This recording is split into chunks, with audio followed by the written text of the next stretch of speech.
आज का वीडियो बहुत ज्यादा मजेदार होने वाला है क्योंकि आज हम देखेंगे एक शानदार स्पीसीज ऑफ स्पाइडर को और साथ ही में एक फैसिनेटिंग बिहेवियर जो कुछ स्पाइडर्स में देखा जाता है, जिसकी मदद से ये स्पाइडर्स हवा में उड़ पाते हैं।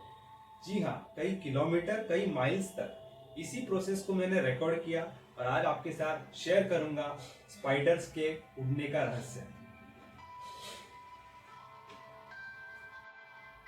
उड़ने पे जाने के पहले यानी बलूनिंग के फैसिनेटिंग बिहेवियर पे जाने के पहले इस स्पाइडर की स्पीसीज के बारे में जान लेते हैं। ये जो स्पाइडर मुझे मिला है ये है हमातालिवा स्पीसीज का स्पाइडर। जीनस लेवल पर आइडेंटिफाई हो सका, स्पीसीज लेवल पर कोई स्पाइडर एक्सपर्ट कमेंट में मुझे बता सकता है ये कौन सी स्पीसीज है। लेकिन ये जो स्पाइडर है ये बिलोंग करते हैं ऑक्सियोपीडे फैमिली के अंदर और इसको शायद से डोम हेडेड लिंग स्पाइडर भी कहते हैं। ये लिंग स्पाइडर है, जैसे कि मैं लिंग स्पाइडर पर वीडियो बना चुका हूँ, लेकिन ये एक डिफरेंट स्पीसीज है। इस स्पाइडर में नोटिस किया कि जब भी ये अपने सराउंडिंग में मूवमेंट को सेंस करता है तो ये अपने आप को कर्ल कर लेता है। अब एक बात है कि स्पाइडर सिल्क तैयार करते हैं और उसके कई सारे रोल भी। ये जो स्पाइडर सिल्क तैयार करते हैं ये साइज के हिसाब से रिलेटिव टू द साइज ये स्टील से भी ज्यादा मजबूत होता है। इसी सिल्क का इस्तेमाल ये करते हैं कई सारे पर्पसेस के लिए। ये इनक्रेडिबल क्रीचर्स जो है ये अपने सिल्क का इस्तेमाल कई तरीके से करते हैं, वेब बनाने में, हंटिंग करने में, और आज जो मैं आपको दिखाने वाला हूँ बलूनिंग में। बलूनिंग में ये बेसिकली विंड को कैच करने की कोशिश करते हैं और लॉन्ग डिस्टेंसेस के लिए ट्रैवल कर सकते हैं। आज वही प्रोसेस को हम देखने वाले हैं, वही बिहेवियर को देखने वाले हैं। तो मुझे ये गॉर्जियस स्पाइडर मिला और डिफरेंट एंगल में मैं इसको शूट कर रहा था और एज पर जाकर कुछ इसने ऐसा अनएक्सपेक्टेड किया जो मैं देखता ही रह गया। तो सबसे पहले तो ये अपने सरफेस से परपेंडिकुलर हो गई, अपने टिपी टोस पर आ गई और अपने एब्डोमेन को इसने थोड़ा सा लिफ्ट किया हवा में और एक बहुत ही फाइन सिल्क रिलीज किया एयर में, और मैं समझ गया कि ये बलून करने की कोशिश कर रही है। यूजुअली जो स्पाइडर्स होते हैं जब इनको खतरा महसूस होता है तो आपने देखा होगा ये एंकर लाइन बना करके भाग जाने की कोशिश करते हैं जब इनको थ्रेट महसूस होता है। लेकिन इस स्पाइडर ने, कुछ स्पाइडर्स होते हैं जो बलूनिंग कर सकते हैं, और ये फर्स्ट टाइम है जब मैंने इस प्रोसेस को, बलूनिंग को, काइटिंग जिसको कहा जाता है, वो लेंस की मदद से देखा। और कुछ ही सेकेंड्स में जब मैं स्पाइडर को देख ही रहा था ये स्पाइडर एयरबॉर्न हो गया और साइड से दूर चला गया और मैंने इसको देखा कैसे ये हवा में राइज हुआ और डिसअपियर हो गया साइड के लिए, थोड़े समय के लिए। तो ये स्पाइडर्स है, इसको कई बार डॉक्यूमेंट किया जाता है। ये लंबे लंबे थ्रेड निकालते हैं सिल्क के, बहुत फाइन होते हैं, जो हवा में ये रिलीज करते हैं विंड डायरेक्शन में और अलाउ करते हैं अपने आप को उस विंड के साथ कैरी हो जाने में। तो एक्सट्रीमली फाइन सिल्क होते हैं जो ये स्पाइडर बलूनिंग के प्रोसेस में यूज करते हैं और इन फाइन सिल्क को गॉसेमर कहा जाता है। ये जो सिल्क थ्रेड्स होते हैं ये एक बलूनिंग इफेक्ट तैयार करते हैं और मदद करते हैं इन स्पाइडर्स को दूर तक उड़ने में, दूर तक अपने आप को डिस्पर्स करने में या किसी दूसरे लोकेशन पे जाने के लिए। फन फैक्ट यही है कि ये स्टैटिक इलेक्ट्रिसिटी का इस्तेमाल करते हैं, ना कि सिर्फ विंड का, और स्टैटिक इलेक्ट्रिसिटी ही रिस्पॉन्सिबल होती है बलूनिंग के पीछे।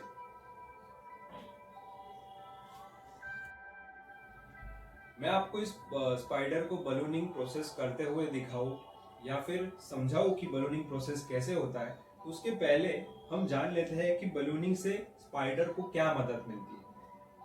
बलूनिंग करने से स्पाइडर्स जो है ये अपने आप को डिस्पर्स कर पाते हैं, नई हैबिटेट में जा सकते हैं, नई टेरिटरीज खोज सकते हैं। ये उनको मदद भी करता है प्रेडेटर्स से बचने में, कंपटीशन से बचने में, नया खाना ढूंढना हो, नई मेटिंग पार्टनर ढूंढना हो या फिर नए एरिया को कॉलोनाइज करना हो, इन सब में बलूनिंग का इस्तेमाल होता है। तो कौन से स्पाइडर्स होते हैं जो बलूनिंग कर सकते हैं? कुछ स्पाइडर्स होते हैं जैसे कि वुल्फ स्पाइडर है, जंपिंग स्पाइडर्स, सेलर स्पाइडर और शीट वेब स्पिनर्स जो है ये सारे बलूनिंग कर सकते हैं, जो अलग अलग फैमिली में आते हैं, जैसे कि लिकोसीडे, सॉल्टीसीडे। और एक बात जो स्पाइडर्स है कि बलूनिंग के दौरान जब ये हवा में होते हैं तो इस बलूनिंग को अपने दिशा को ये कंट्रोल भी कर सकते हैं, नियंत्रित भी कर सकते हैं अपने पैरों की मदद से, और अपने जो लेंथ और जो टेंशन है सिल्क थ्रेड्स में उसको कंट्रोल करके, उसको एडजस्ट करके ये डायरेक्शन को चेंज कर सकते हैं और एल्टीट्यूड को भी डिसाइड कर सकते हैं। और कई बार आपने भी, अगर आप ध्यान से स्पाइडर को काफी समय तक देखोगे तो आप भी देखोगे कि ये ऐसे जो हायर पॉइंट होता है जिस भी सरफेस पर ये है, अगर वो आपसे दूर जाना चाहता है तो ये हायर पॉइंट पर चला जाएगा और आपको ऐसा लगेगा कि ये बैलेंस कर रहा है अपने आप को, लेकिन ये असल में बलूनिंग का प्रोसेस कर रहा होता है, जिसमें स्पाइडर जो है टॉप पर चला जाता है किसी पोजीशन में, किसी भी सरफेस के, और वहां पर वो विंड को सेंस करता है, कौन सी डायरेक्शन में है, क्या सही चीजें, सभी चीजें सही है, तभी ये बलूनिंग करेगा। और फिर एंकर सिल्क डाल के पहले तो अपने आप को स्टेबल करेगा, फिर स्पिनरेट में से, जो कि असल में चार्ज्ड इलेक्ट्रिक थ्रेड्स होंगे, जिनकी मदद से ये अपने आप को एयरबोर्न कर पाता है। अब जैसे स्पाइडर शो कर रहा है, हम देख पा रहे हैं कि ये एंकर करने के बाद अपने आप को बहुत ही फाइन थ्रेड रिलीज कर रहा है, और क्योंकि इसको सूटेबल कंडीशन नहीं मिल रही इसीलिए बलूनिंग नहीं हो पा रहा है। लेकिन बलूनिंग के प्रोसेस को समझे तो देखिए, स्पाइडर जो है हाई पॉइंट पे क्लाइंब करता है, जैसे कोई प्लांट हो, फेंस पोस्ट हो, फिर ये एक स्ट्रैंड ऑफ सिल्क रिलीज करता है हवा में अपने स्पिनरेट में से, और जैसे ही ये सिल्क विंड को कैच करता है, स्टैटिक इलेक्ट्रिसिटी को चार्ज हो जाता है, तो ये स्पाइडर को ग्राउंड में से लिफ्ट करने में मदद करता है। स्पाइडर हवा में कैरिड अवे हो जाता है और कई माइल्स तक, कई किलोमीटर्स तक, लेकिन मोस्टली इनकी जो ये ऐसी यात्रा होती है वो बहुत छोटी होती है, जब तक ये सिल्क थ्रेड ब्रेक नहीं हो जाता या फिर ये खुद उसको काट नहीं देते, ये उड़ते रहते हैं।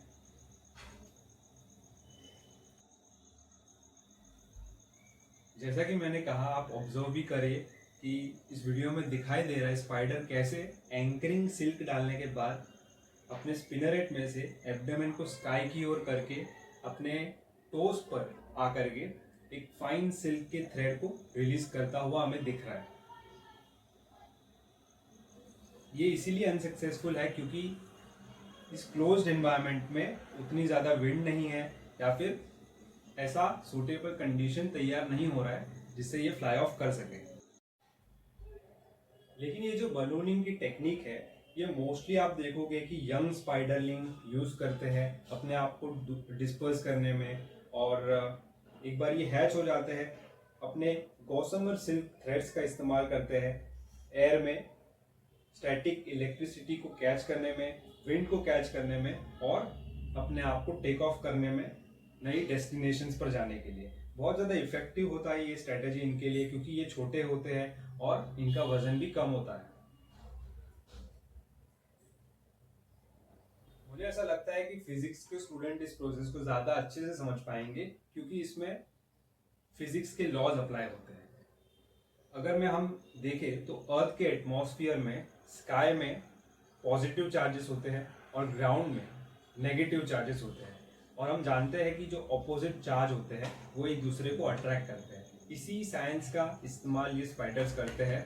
जब ये एक हाई पॉइंट पर होते हैं ग्राउंड पे, तो वहाँ पर अर्थ की जो नेगेटिव चार्ज है वो ज़्यादा होता है, और जब जैसे ही ये, और वहाँ पर इलेक्ट्रोस्टैटिक फील्ड तैयार हो जाता है, जैसे ही ये अपने थ्रेड को रिलीज करते हैं एयर में, तो एक इलेक्ट्रोस्टैटिक फील्ड में ये थ्रेड भी चार्ज हो जाता है और हवा में ये उसी इलेक्ट्रोस्टैटिक फील्ड में उड़ता रहता है।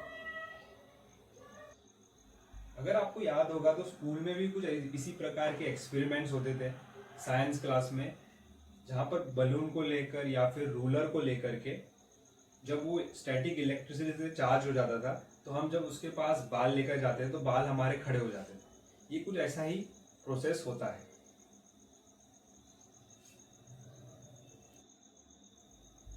तो सारी इंफॉर्मेशन बलूनिंग की और कैसे ये स्पाइडर हवा में उड़ते हैं उसके पीछे का जो साइंस है वो तो हमने समझ लिया।